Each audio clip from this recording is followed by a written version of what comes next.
If you're a new player to Minecraft and you've just loaded up the game for the very first time, Minecraft probably has a lot of tasks that seem pretty tedious, from punching down trees, mining ores, and so many other countless things.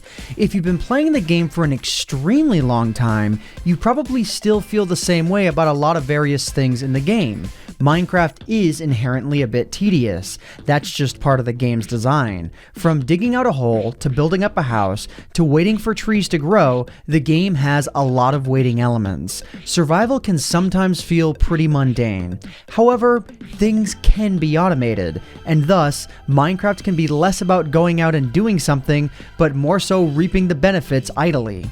In this video, we're going to talk about these automations and ask a question. Are automatic farms bad for Minecraft? So yeah, without any further ado, let's get right into it. So first things first, let's answer a couple of questions. What is an automatic farm? To put it simply, an automatic farm is exactly what it sounds like. However, it's not just limited in the ways that you might be thinking of. Yes, an automatic farm can farm things such as wheat, but it should also be able to replant it and hopefully collect its benefits to be fully automatic. Some people do this in a multitude of ways, a popular one being with villager farms, but farms certainly don't stop there. If you can figure it out, you can even make an iron farm. If that seems overkill to you, then you're not alone. A shockingly large amount of people sometimes feel that automatic farms kind of kill the point of the game. Depending on how good a farm is, you'll never have to play that part of the game again, depending on what your definition of play actually is. Let's use iron farms as an example here. If you make a self-sustaining iron farm, you'll never have to actually go out and mine for iron again. Grinding is taken out of the equation entirely. Minecraft just becomes AFK-able. But is that really bad?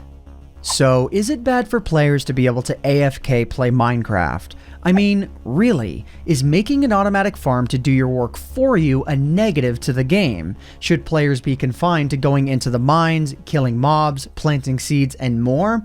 If I had to give you the short answer, I'd tell you no. But the long answer? Probably not, but maybe. Honestly, I don't think it's terrible, but let me tell you why. Depending on the type of farm that you're making, it can honestly take a lot. Certain farms need a lot of variables to be exact for them to work. If one thing goes wrong, the entire thing doesn't work. Also, not to mention the complexity. Some of the simplest farms can be extremely complex depending on how you go about them. Straight up building them aside, you also need to be pretty set before you can build a lot of different farms. For example, while Enderman farms are really easy to make, can get a lot done, and you can reap a ton of benefits quite easily, you still have to get to the end, make the farm, and on top of all that, make a reliable exit. Nether farms, you still have to get to the nether, not die while playing dodgeball with a ghast and avoiding wither skeletons, and to make it even more fun, you still have to make the darn thing. Other farms can straight up be really complex and need constant maintenance. Just because you can make something once doesn't mean it will necessarily work forever. Things do go wrong with redstone and Minecraft. When that happens, you have to go in and fix everything, otherwise you won't be able to reap those benefits. If I had to argue a point, I'd argue that most automatic farms are pretty endgame. Farms like automatic sugarcane farms wouldn't change too much, you would just get a lot of paper and sugar, and sure, you could use that paper to trade with villagers, or that sugar to make food, but it's not something that's ultimately going to change everything. But that's not to say that just because most automatic farms are endgame, that there are not some negatives. So before I get into some of these quote-unquote negatives, I want you to realize that these negatives are entirely up for interpretation. While I may feel that some of these are points deducted, you may feel like they're points in favor of making these structures. In my opinion, building can be a huge part of the fun of an automatic farm, but once you've built it, you're just kind of waiting for it to do its job. That's not a terrible thing, but you kind of need something else to do for you to be productive while your machine does all of its work. To top it all off, once you make one thing automatic, you tend to make more and more things automatic until you're completely rolling in resources. For proof that you can make an entire world almost fully automatic, just look at Hermitcraft. People like Mumbo Jumbo have fully consolidated farms down to a science and improving their concepts every single season of the show. But a large majority of their content is either fixing the machines that they've made or just straight up making them. It's all actually really interesting stuff, and seeing how it all works.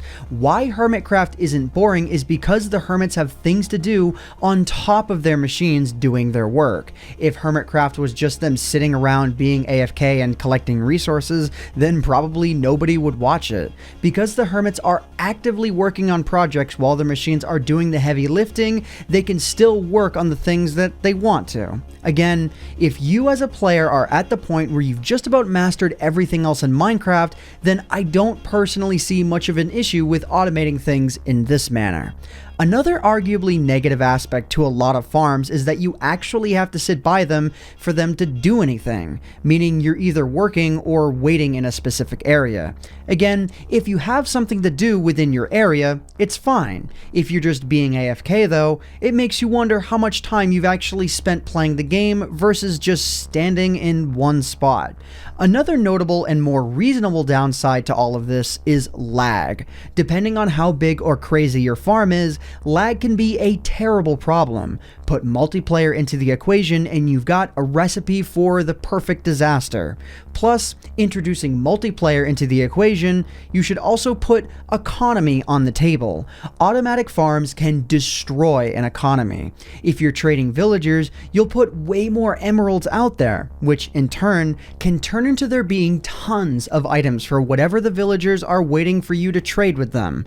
Also, just the resources you're creating in general. Too much iron devalues iron. There's a lot of arguments that could be had over an economy in Minecraft, but I'll just end the subject there because again, it's all up for interpretation.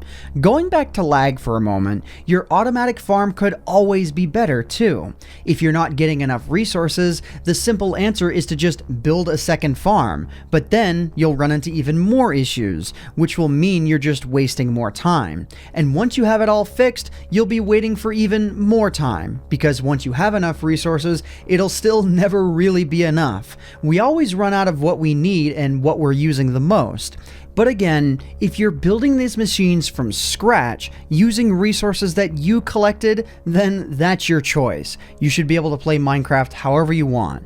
My only point is that there's a lot to consider when building these huge machines. Another huge potential downside for things like this is something that YouTuber RAYWORKS created. He created an extremely interesting farm for the 1.14 snapshot versions of the game, and in his video, he found a way to make an AFK Totem of Undying farm. Yeah, you heard me right, an AFK Totem of Undying farm. Think about that for a second. Evokers and mansions are a limited resource, which makes Totem of Undying really rare and important. However, this specific build makes it possible for you to not only get them easily, but get them infinitely. Yeah, it's pretty cool, and it's pretty neat, and everything about it is impressive, but in my opinion, the fact that those resources are finite is what makes them interesting. So, Michaelmcchill, the writer for the first draft of the script for this video, felt that things like this should be considered by Mojang before Mojang winds up implementing these features. But honestly, I actually disagree with him. This one's me talking. I feel that people should be able to play Minecraft however they want, so long as these incredible automatic farms aren't something that you can make upon your first day of playing the game. But I do agree with him about the Totem of Undying farm. The fact that we can even begin to think about a way to farm these automatically is kind of shocking. I don't think automatic farms are bad. I honestly don't. Can they have negative effects on your in-game experience though? Most definitely. If you're just sitting AFK and you're not playing Minecraft and you're getting an infinite amount of a finite resource, then maybe that's kind of an issue. If you're lagging a multiplayer server up, that's probably pretty bad too. Heck, have too many resources and you'll probably be the focus of a few thieves. Having a leg up on the competition doesn't necessarily mean you'll always win. So what do you think? Do you think that automatic farms are bad for Minecraft, or do you have a different opinion on the matter altogether? Let me know in the comment section down below.